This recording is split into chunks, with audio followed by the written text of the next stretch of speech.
আজকের এই বিশ্লেষণে আমরা সরাসরি ঢুকে পড়ছি এমন একটা গল্পে যা এক কথায় অসাধারণ। রাস্কিন বন্ডের লেখা masterpiece the night train at Deoli. Romance, রহস্য আর নস্টালজিয়ার এমন নিখুঁত এক মিশ্রণ খুব কমই দেখা যায়। মাত্র কয়েক মিনিটের একটা ছোট্ট ঘটনা, আর সেটাই কিনা একজনের সারা জীবনের স্মৃতি হয়ে গেল। এই পুরো ব্যাপারটাই আজ আমরা ধাপে ধাপে এক্সপ্লোর করব। ব্যাপারটা এবার কল্পনা করা যাক। মাঝরাত ট্রেন এসে থামল এমন একটা স্টেশনে যেখানে কেউ ওঠেও না, নামেও না, কোনো কুলি নেই, কোনো চাঞ্চল্য নেই, কিন্তু ট্রেনটা ঘড়ি ধরে ঠিক 10 মিনিট সেখানে দাঁড়াবেই। আর তারপর সোজা গহীন জঙ্গলের অন্ধকারে উধাও।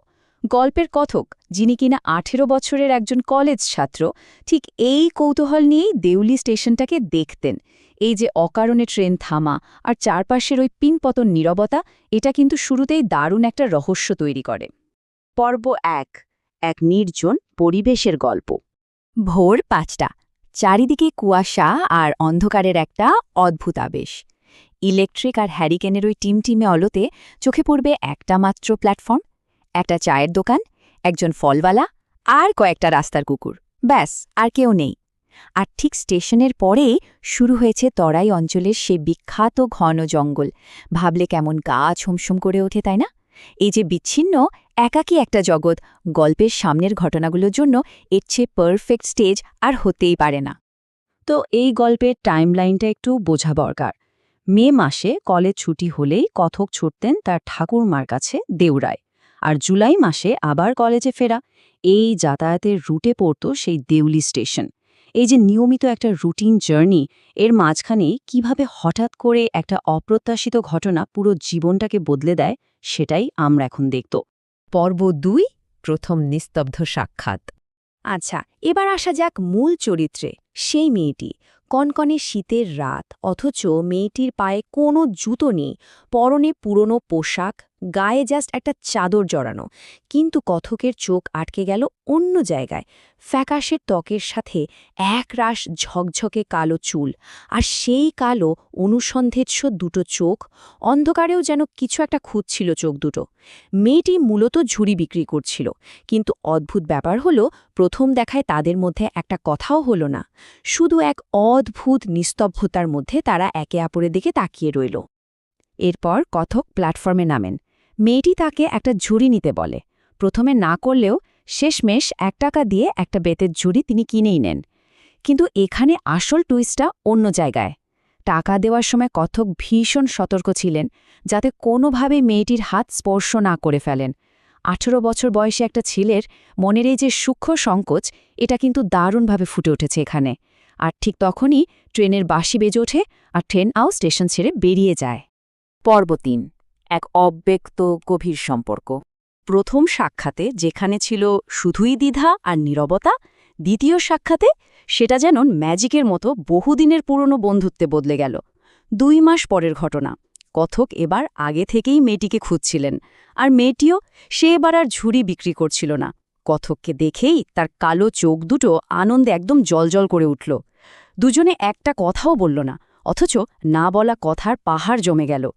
এই যে একটা অব্যক্ত কানেকশন, এটা কিন্তু খুব দ্রুত একটা গভীর সম্পর্কের দিকে এগোতে থাকে। এই কথোপকথনটা গল্পের ইমোশনাল পিক পয়েন্ট। কথকের ভেতরে তখন মেয়েটিকে নিজের সাথে নিয়ে যাওয়ার এক তীব্র জেদ। তিনি বলে ওঠেন, আমায় দিল্লি যেতে হবে। আর মেয়েটি একদম শান্ত গলায় উত্তর দেয়, আমাকে তো কোথাও যেতে হবে না। ভাবা যায়, ছোট্ট দুটো বাক্য, কিন্তু এর মধ্যে লুকিয়ে আছে সম্পূর্ণ ভিন্ন দুটো জগৎ। ট্রেনের গার্ড যখন বাঁশি বাজায়, কথক কথা দেন যে তিনি আবার ফিরে আসবেন। মেয়েটিও অপেক্ষা করার প্রতিশ্রুতি দেয়। পর্ব 4, হঠাৎ অন্তর্ধান। কিন্তু পরের বছর ট্রেন যখন দেউলিতে পৌঁছায়, তখন সব হিসাব উল্টে যায়। প্ল্যাটফর্ম একদম ফাঁকা, মেয়েটি নেই। কথক তো পুরোপুরি হতবাক। মাথার মধ্যে তখন একটাই প্রশ্ন ঘুরপাক খাচ্ছে, দেউলির সেই মেয়েটির আসলে কি হয়েছিল? আর ঠিক এই প্রশ্নটাই পুরো গল্পের মোড় ঘুরিয়ে দেয়, তৈরি করে এক অদ্ভুত শ্বাসরুদ্ধকর উত্তেজনা। পর্ব 5, এক অসমাপ্ত মরিয়া খোঁজ। এরপর শুরু হয় উত্তরের খোঁজ। কথক পাগলের মতো ছুটে যান স্টেশন মাস্টারের কাছে, কিন্তু তিনি কিছুই জানেন না। মনের ভেতরের অস্থিরতা এতটাই চরমে পৌঁছায় যে মাত্র 2 সপ্তাহ পরেই তিনি আবার বাড়ির দিকে রওনা দেন, শুধু মেয়েটির খোঁজে। কিন্তু কপার খারাপ, গিয়ে দেখেন পুরনো স্টেশন মাস্টার বদলি হয়ে গেছেন। শেষমেশ চা বিক্রেতাকে ধরলে সে জানায় মেয়েটি তো অনেকদিন ধরেই আর আসে না, মানে প্রত্যেকটা চেষ্টায় যেন এক একটা বন্ধ দরজায় গিয়ে ধাক্কা খাচ্ছে। কথকের সেই মুহূর্তের হতাশাটা কিন্তু আক্ষরিক অর্থেই অনুভব করার মতো। ঠিক এই জায়গাটায় এসে সেই রোম্যান্টিক ফ্যান্টাসিকে ধাক্কা মারে জীবনের রূঢ় বাস্তবতা। মাথার মধ্যে তখন হাজারটা ভয়ঙ্কর চিন্তা, হয়তো মেয়েটির বিয়ে হয়ে গেছে, হয়তো কঠিন কোনো অসুখে ধুকছে, বা কে জানে হয়তো সে আর এই পৃথিবীতেই নেই। এই ভাবনাগুলো কথককে এতটাই আতঙ্কিত করে তোলে যে তিনি আসলে সত্যিটা জানার সাহসটাই পুরোপুরি হারিয়ে ফেলেন। পর্ব ৬ অপেক্ষার সৌন্দর্য। কথক বারবার ভাবতেন যে দেউলিতে একটা পুরো দিন কাটাবেন, কিন্তু সত্যি বলতে তিনি সেটা কখনোই করেননি। কারণটা খুব সিম্পল।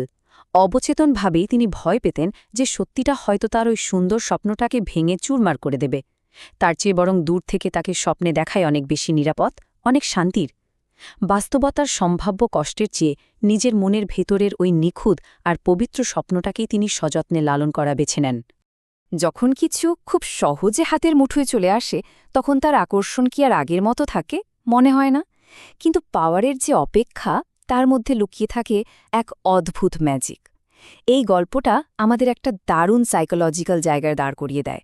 কঠিন সত্যের মুখোমুখি হওয়ার চেয়ে আমাদের নিজেদের বানানো কল্পনার সুন্দর জগৎটাকে বাঁচিয়ে রাখতেই কি আমরা বেশি স্বাচ্ছন্দ্য বোধ করি না? দেউলির সেই স্টেশনের মতো আমাদের জীবনেও এমন কোনো অদেখা স্টেশন আছে কিনা সেটা ভেবে দেখার দায়িত্বটা আজ বরং তোলা থাক। এই দারুণ বিশ্লেষণে এতক্ষণ সাথে থাকার জন্য সবাইকে অনেক অনেক ধন্যবাদ।